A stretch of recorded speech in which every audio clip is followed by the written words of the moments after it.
Bismillah, alhamdulillah, wassalatu wassalamu ala rasulillah. Patepang di dinten ieu alhamdulillah dina dinten Senin kaping genep Juli 2026 masih dina surat Al-Furqan ayat ke-20 hijina. A'udzubillahi minasyaitonirrajim. Bismillahirrahmanirrahim. Waqala jeung nyararita itu jama-jama kafirin alladzina tegesna jalma-jalma la yarjuna anu teu boga harapan atawa teu boga kahayang liko anak kana berjumpa dengan kami saur Allah, berjumpa dengan Allah subhanahu wa ta'ala teu hayang teu mikaharep sabab sieun ku siksaan anu dihadapkeun engke di yaum akhirat. Satrasna bari nyarios itu jama-jama kafir engke di akhirat teh kieu. Laula unzila alaina naha teu nurunkeun ka kami sadayana cenah keur di dunya al malaikatu kana pirang-pirang malaikat ngabejaan yen eta Kangjeng Nabi Muhammad teh bener-bener utusan Allah, bener-bener Rasulullah. Nah atuh teu aya nu ngahareos ngabejaan para malaikat diturunkeun ku Allah eta alasan jama-jama kafir. Satrasna aunaro atawa kuring ningali kami ningali robana kana pangeran kami sadaya pan Allah mah gaib piraku katingali da eta mah alasan we jalma kafir. Satrasna laqadis takbaru sanyana nyata istakbaru sombong itu jalma-jalma kafir istakbaru takabur fi anfusihim dina dirina itu jalma-jalma kafir. Wa atau jeung melampaui batas utuan kabiro kana melebihi batas kabiron anu gede kacida. Melampaui batas eta nyarita yen hoyong patepang jeung Allah jeung nyarita naha teu nurunkeun malaikat pikeun ngabejaan Kangjeng Nabi Muhammad utusan Allah. Eta ucapan kafir anu melampaui batas. Saterasna yauma dina poe akhirat ya rauna bakal ningali itu jama-jama kafir al malaikata kana pirang-pirang malaikat rek nyiksa mawa gegenir la busro anu teu mawa kabar gembira saeutik ogenan sabab rek nyiksa kaayanana.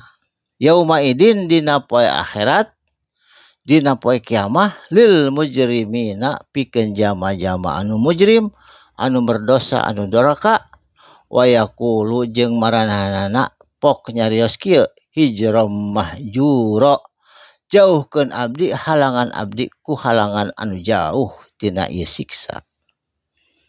Jadi hoyong dihalangan ku jauhna kana siksa moal tiasa da sanes waktuna eta mah waksuna narima amal perbuatan. Satrasna wa qadimna jeung bakal dihadapkeun ku kami diasongkeun ku kami illa ma kana naon perkara amilu anu dipigawe di dunya disangka nama nyembah berhala teh alus disangka nama ngacong-ngacong seuneu teh alus disangka ibadah kasalean ti Allah teh alus padahal teu aya keimanan saeutik ogenan teu aya kunci syahadat sehingga amal perbuatanana sanajan alus min amalin tina perbuatan di dunya faja'anahu mangka dijadikeun itu perbuatan ku Allah habam mansuro kana seperti debu atau lebu mansuro anu ditiup ku angin berterbangan. Debu dina dampa panangan ditamprakeun ditiup tah seperti kitu. Saterasna sabalikna ari jalma-jalma anu beriman anu boga kunci syahadat nyaeta asyhadu alla ilaha illallah wa asyhadu anna muhammadar rasulullah terus migawe amal soleh eta mah benten deui ashabul jannati eta mah bakal jadi ashabul jannah penduduk sawargana Allah. Yauma idin dina poe kiamah dina engke poe akhirat khairun bakal leuwih alus tibatan hari-hari di dunia. Sabab akhirat mah mustaqoron anu leuwih nyaman anu leuwih nikmat itu pangbalikan wa ahsanu jeung leuwih indah makila tempat istirahat di yaumi akhirat. Jadi sok aya jamin nu namina makil eta teh tempat istirahat.